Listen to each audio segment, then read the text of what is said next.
Oke, assalamualaikum warahmatullahi wabarakatuh. Salam sejahtera dan tentunya salam sukses buat teman-teman Bang Muslim semuanya dimanapun berada.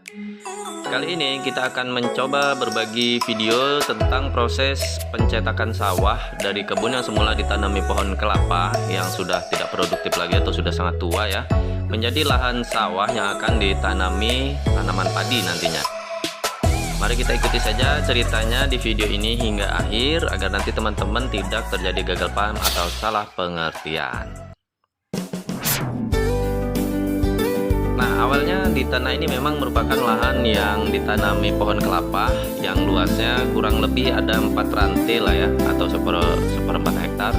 Namun karena sudah terlalu tua sebagian dan harganya yang memang kurang menjanjikan bila dibandingkan dengan padi ya, maka sama pemiliknya dijadikan sawah saja dengan cara dicetak dengan menggunakan ekskavator.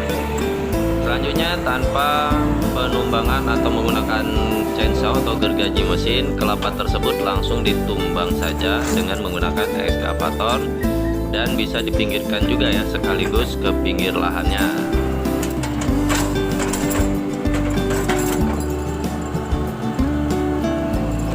Ini adalah salah satu keuntungan menggunakan beko ya, kita sering menyebutnya, atau ekskavator.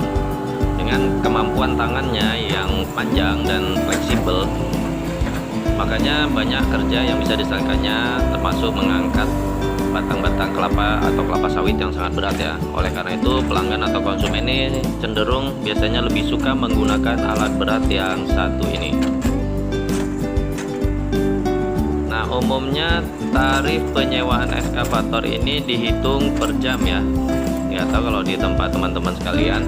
Kalau di tempat Muslim nih sekitar 400 sampai 600 ribu per jam di tahun 2015 sampai 2021. Tapi tergantung dari pekerjaan yang dikerjakan. Dan ini tentunya sebanding dengan kualitas hasil kerjanya ya.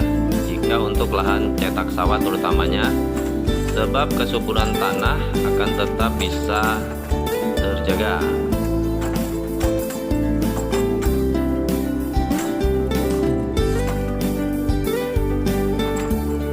Nah, ini di samping itu dengan harga tersebut tuan tanah atau pemilik lahan tidak perlu khawatir ya dengan biaya yang akan dikeluarkan nantinya. Sebab dengan mampu menjual tanah bagian dalam yang dikorek atau dikeduh, dia dapat dijual ke penada atau konsumen yang membutuhkan tanah tersebut.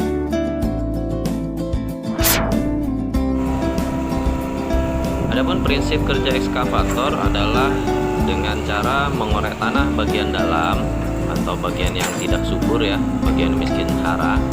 Kemudian dia dikumpulkan dan diangkut ke tempat lain atau dijual ke penada ataupun pembeli ya yang membutuhkan tanah tersebut.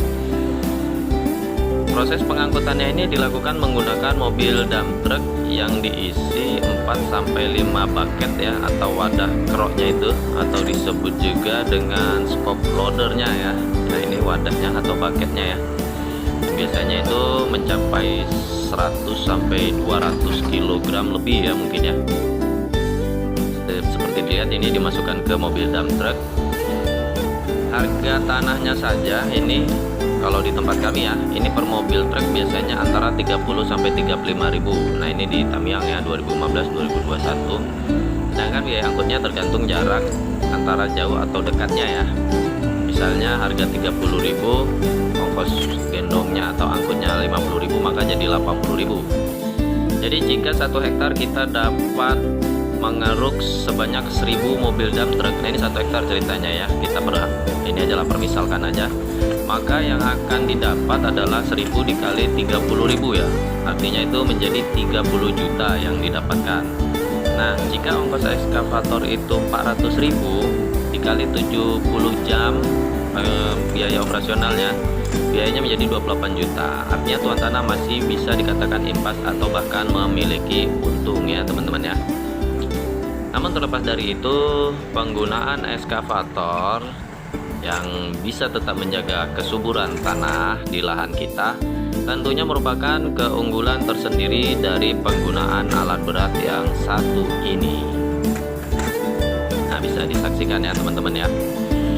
Nah, ini bisa dilihat sendiri sambil menunggu dump truck kembali dari mengantarkan atau mentransport tanah-tanah ke tempat pembeli, alat ini akan menimbun lubang di tanah yang sudah dikorek tadi dengan tanah bagian atas yang dipinggirkan dulu, kemudian bisa meratakannya kembali.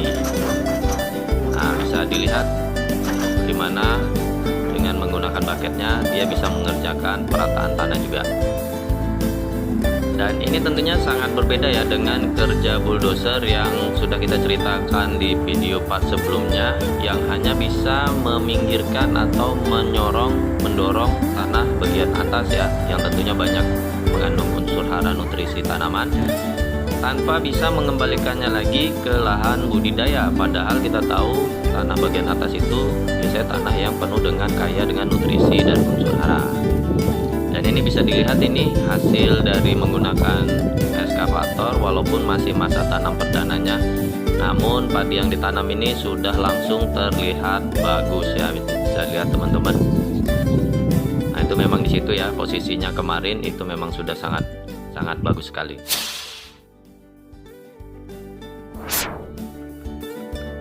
Nah, selain memakai ekskavator atau Wiko ya dan bulldozer, sebenarnya ini masih ada beberapa alat berat lain ya yang bisa digunakan untuk